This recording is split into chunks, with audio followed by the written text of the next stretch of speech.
ಪ್ರತಿದಿನ ಹಸಿ ಈರುಳ್ಳಿ ತಿನ್ನುವುದರಿಂದ ಹೃದಯದ ಆರೋಗ್ಯ ಸುಧಾರಣೆಯಾಗುತ್ತದೆ. ಇದರಲ್ಲಿರುವ ಸಲ್ಫರ್ ಒಳಗೊಂಡಿರುವ ಅಂಶಗಳು ರಕ್ತದೊತ್ತಡ ಮತ್ತು ಕೊಲೆಸ್ಟ್ರಾಲ್ ಕಡಿಮೆ ಮಾಡಿ ಹೃದಯಾಘಾತದ ಅಪಾಯವನ್ನು ಕಡಿಮೆ ಮಾಡುತ್ತದೆ. ಹಸಿ ಈರುಳ್ಳಿಯಲ್ಲಿರುವ ಫೈಬರ್ ಜೀರ್ಣಾಂಗ ವ್ಯವಸ್ಥೆಯನ್ನು ಸುಧಾರಣೆ ಮಾಡುತ್ತದೆ, ಅಲ್ಲದೆ ಮಲಬದ್ಧತೆಯನ್ನು ನಿವಾರಿಸಲು ಸಹಾಯ ಮಾಡುತ್ತದೆ. ಪ್ರತಿದಿನ ಹಸಿ ನೀರುಳ್ಳಿ ಸೇವನೆ ಮಾಡುವುದು ಮಧುಮೇಹ ರೋಗಿಗಳಿಗೆ ಒಳ್ಳೆಯದು. ಈರುಳ್ಳಿಯು ರಕ್ತದಲ್ಲಿನ ಸಕ್ಕರೆಯನ್ನು ನಿಯಂತ್ರಿಸುವ ಮೂಲಕ ಇನ್ಸುಲಿನ್ ಸೂಕ್ಷ್ಮತೆಯನ್ನು ಹೆಚ್ಚಿಸುತ್ತದೆ. ಈರುಳ್ಳಿಯಲ್ಲಿರುವ ಆಂಟಿಆಕ್ಸಿಡೆಂಟ್ಗಳು ವಯಸ್ಸಾಗುವುದನ್ನು ತಡೆಯುತ್ತದೆ.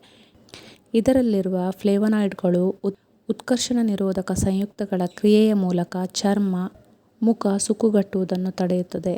ಈರುಳ್ಳಿಯಲ್ಲಿರುವ ಸಲ್ಫರ್ ಮತ್ತು ಕ್ವೆರ್ಸೆಟಿನ್ ಮೂಳೆಯ ಆರೋಗ್ಯವನ್ನು ಬೆಂಬಲಿಸುತ್ತವೆ ಮತ್ತು ಮೂಳೆಗಳಿಗೆ ಸಂಬಂಧಿಸಿದ ರೋಗಗಳಿಂದ ರಕ್ಷಣೆ ನೀಡುತ್ತದೆ. ಈರುಳ್ಳಿಯಲ್ಲಿರುವ ಆರ್ಗನೋಸಲ್ಫರ್, ಕ್ವೆರ್ಸೆಟಿನ್, ಆಂಥೋಸಯಾನಿನ್ ಎಂಬ ಅಂಶಗಳು ಕ್ಯಾನ್ಸರ್ ವಿರೋಧಿ ಪದಾರ್ಥಗಳಾಗಿವೆ. ಇವು ಕ್ಯಾನ್ಸರ್ ಕೋಶಗಳ ರಚನೆಯನ್ನು ತಡೆಯುತ್ತದೆ. ಈರುಳ್ಳಿಯು ಕಡಿಮೆ ಕ್ಯಾಲೋರಿ, ಹೆಚ್ಚು ನಾರಿನಾಂಶವನ್ನು ಹೊಂದಿದ್ದು, ಇದನ್ನು ಹಸಿಯಾಗಿ ತಿನ್ನುವುದರಿಂದ ಹೊಟ್ಟೆಯು ಹೆಚ್ಚು ಕಾಲ ತುಂಬಿರುತ್ತದೆ. ಇದರಿಂದ ತೂಕವನ್ನು ಕಳೆದುಕೊಳ್ಳಲು ಸಹಾಯ ಮಾಡುತ್ತದೆ. ಪ್ರತಿದಿನ ಈರುಳ್ಳಿ ತಿನ್ನುವುದರಿಂದ ವೀರ್ಯದ ಆರೋಗ್ಯಕ್ಕೆ ಪ್ರಯೋಜನಕಾರಿಯಾಗಿದೆ.